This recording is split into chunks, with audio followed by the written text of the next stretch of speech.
If you came across my video, this message is most likely going to be for you. When you suffer from trauma, from child abuse, sexual abuse, PTSD, a lot of times the struggles that you have in life make you feel very insecure and not one to be able to speak up for yourself, not to be able to stand up to others.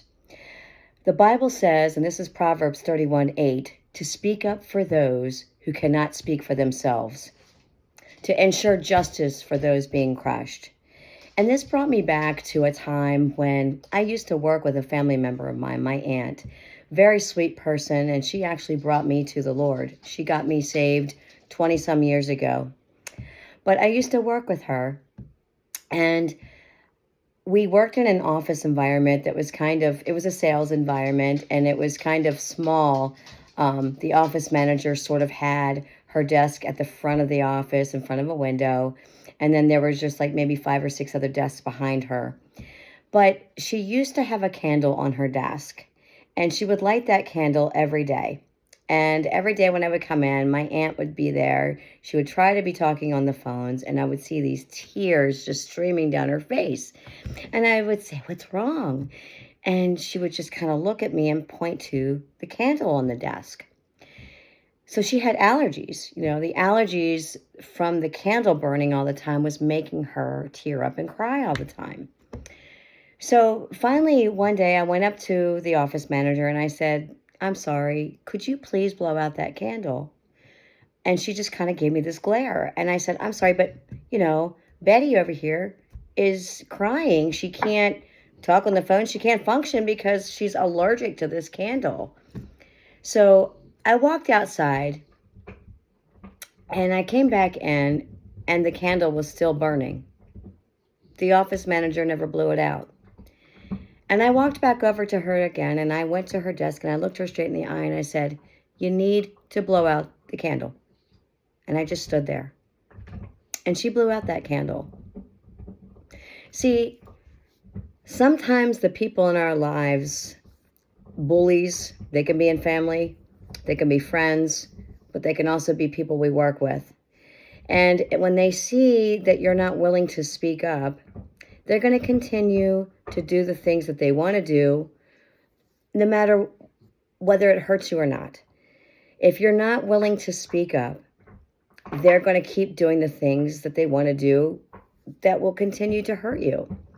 And this was a conversation I had with my aunt many times, and I had told her many times, because she had issues with our office manager, that she needed to talk with her. She needed to speak up.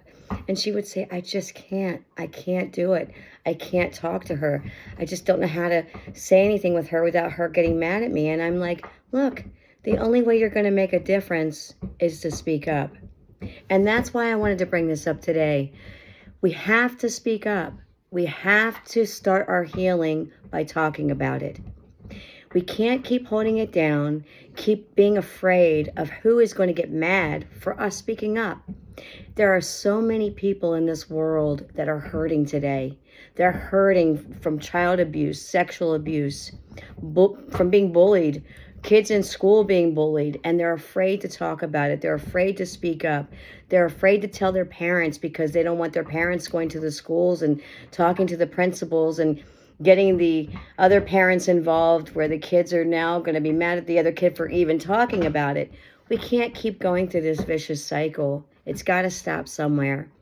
And I believe truly wholeheartedly that when we speak up and become advocates for others, that we could help to stop this cycle and help people to feel free to be able to talk about what's actually holding them back, what's burdening them. And once they're able to release that, then they can start their healing journey. I was one of those people. I was one of those people that was told I couldn't speak up. I was abused by my father, and for years I was told I wasn't allowed to talk about it. I was told to just get over it, to move on. That was in the past. You don't need to bring up about this anymore. But I am bringing it up, and I am going to talk about it, because it is helping my healing to be able to talk about it. And I know it will help your healing to continue to talk about it. And I'm trying to make a safe place on my page for people to come to it, to be able to open up and share their experiences, share their stories, to be able to talk about it. I have also written a book that will be coming out in a few months that actually talks about my entire story that started when I was 5 years old. And I want to share that story in hopes that it will also help other people to speak up, but also help the healing process. My hope is for all of you today, if you watch this video, that if you have something like this that's been going on in your life that you have felt afraid to speak about, please lift it to the Lord. Please let him help you take that burden from you and help you to begin your journey today to start your healing process. God bless you.